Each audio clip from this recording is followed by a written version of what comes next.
Pozdravujem vás všetkých a je streda a toto je pozvánka na reštart. Znova začína reštart alebo pokračuje reštart a vo štvrtok o 17:17.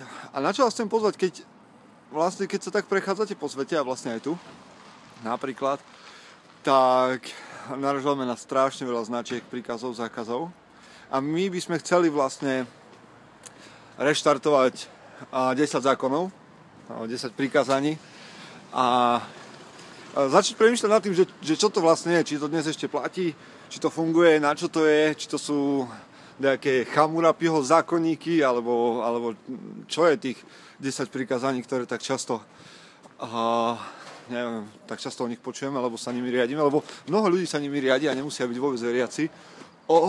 Zebra!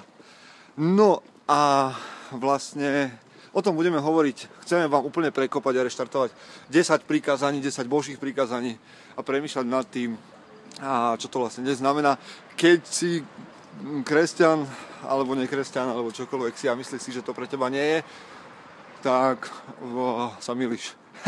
Takže príď. Majte sa pekne a vidíme sa zajtra. Bude to zabité.